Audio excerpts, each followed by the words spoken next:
Welcome back to Adventure Comics number 362 from November 1967 with story by Jim Shooter and art by Pete Costanza. And the Legion has headed off to Orlando, the home of Princess Projectra, because they're having a problem with a black smoke. Hold on, you guys. We come in peace. Uh-oh, they aren't buying, and it looks like they're no pushovers. There, I've switched on my impenetrable force shield. I'll defend yourself, Legionnaire. So they get into a big fight with these medieval soldiers or warriors. Sorry to do this, but those weapons they're flashing around are dangerous, not to you.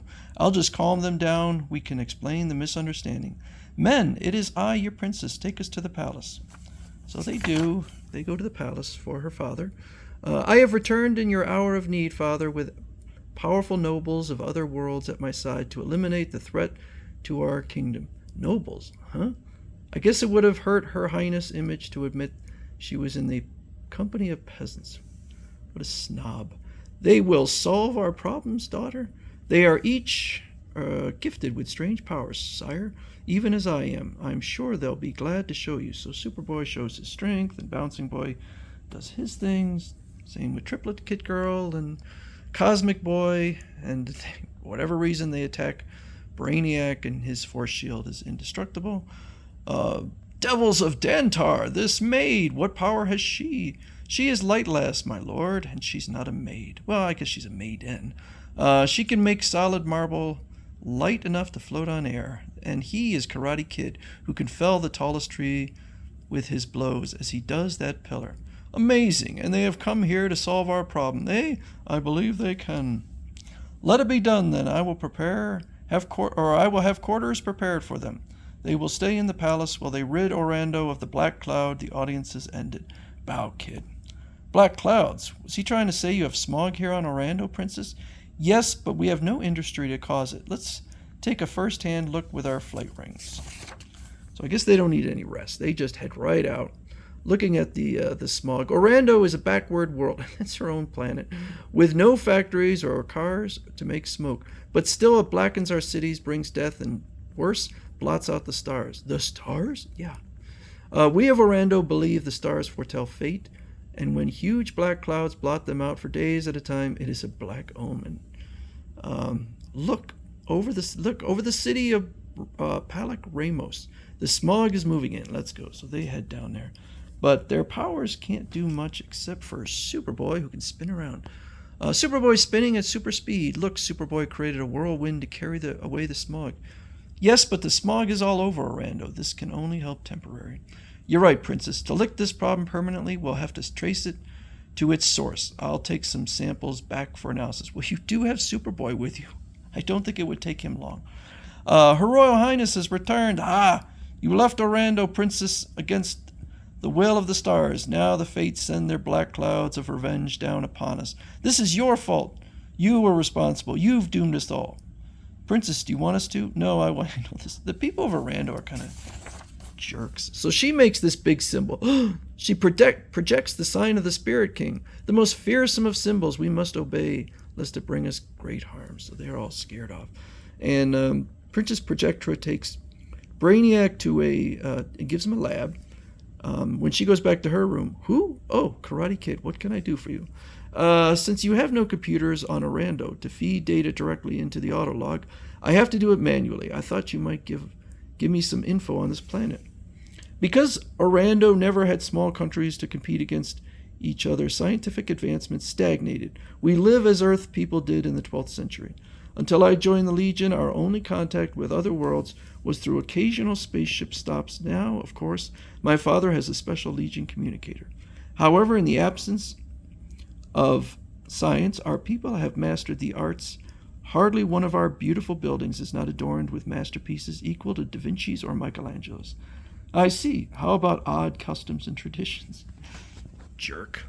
We are strong believers in spiritualism. Mediums even perform our marriages, for the bride and groom must have the consent of their dead ancestors. That reminds me, we have an Orandonese equivalent to Earth's mistletoe.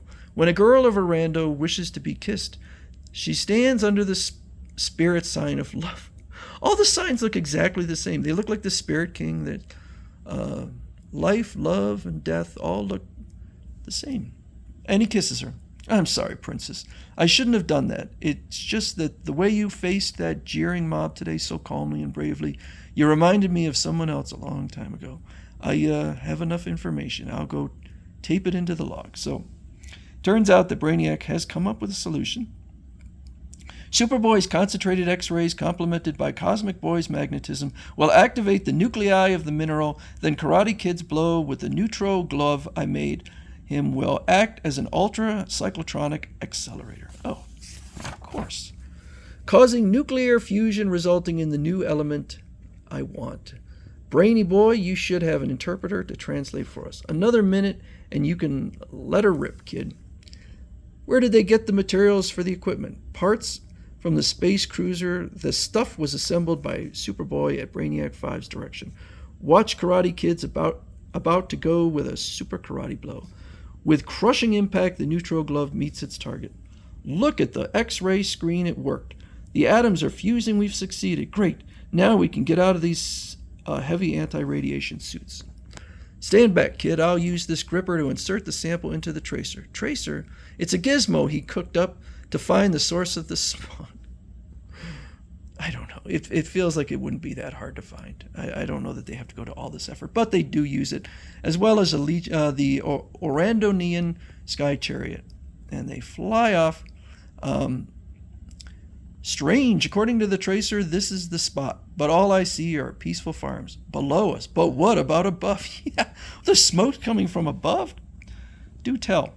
What? A flying citadel and Morlo. Look, he has some kind of weapon he's prepared for use.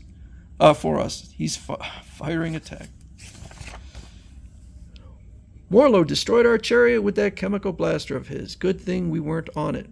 Surround him, Legionnaires. Yeah, why did you even bring it? You got your flight rings. You're caught, Morlo. Now, suppose you tell us what you intended to accomplish with that smog maker there. Caught? Me? You fools, the battle hasn't even begun yet, so he's not going to answer their question. So he unleashes a whole pile of these Chemoids who are trained for battle. The lovely Princess Projector meets her slayer-to-be. The monster's illusions cannot distract him. Your Chemoid is blind, guided by radar. So all of these are able to change into something that makes them, the powers of the Legion, useless. So this guy changes into aluminum. Cosmic Boy can't do anything. No matter how heavy how light she makes him, he continually makes himself into heavier and heavier elements. This one is composed of foam rubber, or has the feeling of foam rubber, so his super karate has no effect on it. Moan, a kryptonite chemoid. This one made his composition gluey. I'm stuck, I can't bounce. This chemoid splits in two, as I do, and they have us. I'm caught too. They got me before I could switch on my force shield. Oh. Be a little faster. And then as the chemoids press their advantage. Got to escape, can't let Morlo. Oh. The chemoids made his hands crystalline. If he lands a blow with those razor sharp points, I'm done. Ha ha! I swore revenge on Legionnaires, and now you're all helpless before me. There is only one thing left to be done. Kill them, my chemoids. Death to the Legionnaires. Is this the end of the superheroes? Maybe it is.